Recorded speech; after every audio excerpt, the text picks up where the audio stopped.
Everyone, जैसा कि आप लोग सभी जानते हैं, आज नवमी है। नवमी के दिन हवन होगी और कलशा भी देख रहे हैं। जौ अच्छे से उग गया है और देख रहे हैं दीपक हमारा अभी बुझा नहीं है। 9 दिन लगातार जल रहा है। पूड़ी, हलवा और काला चना माता जी को भोग लगाया गया है। पंडित जी आ गए हैं। अब हवन की तैयारी हो गई है।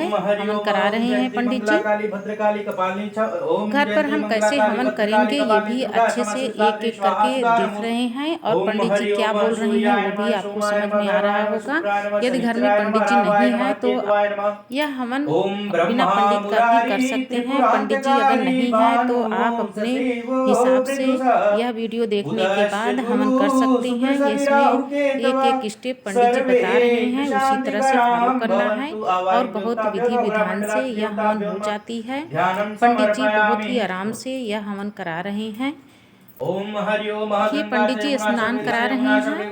भगवान को सभी देवी देवताओं का नाम भी ले रहे हैं। आप भी इसी तरह से नाम लेकर के सभी देवताओं को, देवियों को स्नान करा सकते हैं। तरह से फॉलो करने के बाद हम हवन अपने घर में अकेले कर सकते हैं। अब इसमें रोली, चंदन, सिंदूर जो भी है सब पंडित जी दिखा रहे हैं, एक एक स्टेप बता रहे हैं सभी इस पे कैसे डालना है। पंडित जी ये भी बता रहे हैं क्या हमें पढ़ना है, कब पढ़ना है और अगरबत्ती भी देवी देवताओं को दिखाया गया। हाथ में अच्छा फूल, कुछ पैसा लेकर के क्षमा याचना के लिए पंडित जी आह्वान कर रहे हैं, पाठ कह रहे हैं और सभी देवताओं देवियों का नाम भी ले रहे हैं। इसी तरह से पूजा हम घर में कर सकते हैं और बहुत ही आराम से पूजा हो जाती है। पंडित जी जिस तरह से मंत्र कर रहे हैं उसी तरह से हमें करना है और हम घर पे आराम से विधि विधान से अकेले में कर सकते हैं। हवन कराने के बाद पंडित जी आरती करा रहे हैं। सभी देवी देवताओं पर आरती होने के बाद अम्बे जी की आरती हो रही है। यह आरती पंडित जी करा रहे हैं। कोटिक चंद्र दिवाकर, कोटिक चंद्र दिवाकर, राजत समज्योति। ओम जय अम्बे गौरी, कानन कुंडल शोभि, नासरागे मोती, कोटिक चंद्र दिवाकर, राजत समज्योति। मैया जय अम्बे गौरी, शुंभनि शुंभ बिदारे, महिषासुर धात्री, धूम्र बिलोचन नयना, निस दिन मधमाती। ओम जय अम्बे गौरी, चंड मुंड संघारे, शोणित बीज हरे, मधु कैटप दो मारे, सुर भयहीन कर। हो जाने के बाद पंडित जी फल दे रहे हैं। इस तरह से फल देने के बाद अब पंडित जी शंख बजा रहे हैं। पंडित जी एक बार शुरू करते हैं हवन, शंख बजाते हैं, फिर जब खत्म हो जाती है हवन उसके बाद फिर शंख बजाते हैं।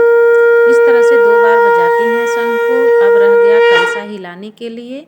हवन हो जाने के बाद कलशा हिलाया जाता है, तो उसके बाद जो नवग्रह रहते हैं उनको भी हिला दिया जाता है।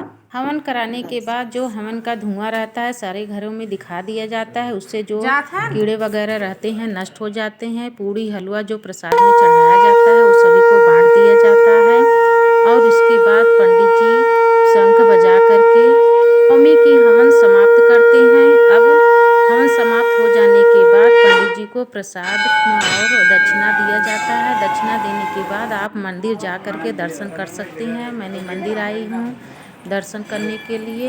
यह जौनपुर का मैहर माता की मंदिर है। यह काफ़ी सजाया गया है, इसे दूर तक देखा जा रहा है। बहुत अच्छे से डेकोरेशन हुआ है।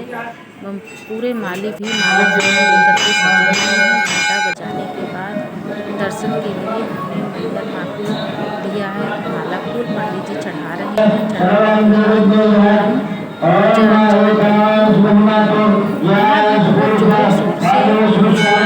और पंडित जी बहुत तेज आवाज़ में हवन कर रहे हैं।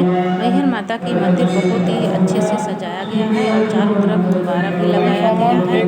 यहाँ दर्शन करने के बाद हमने राम, लक्ष्मण, सीता का भी दर्शन किया। यहाँ दर्शन हो गया। अब हम आगे चल रहे हैं।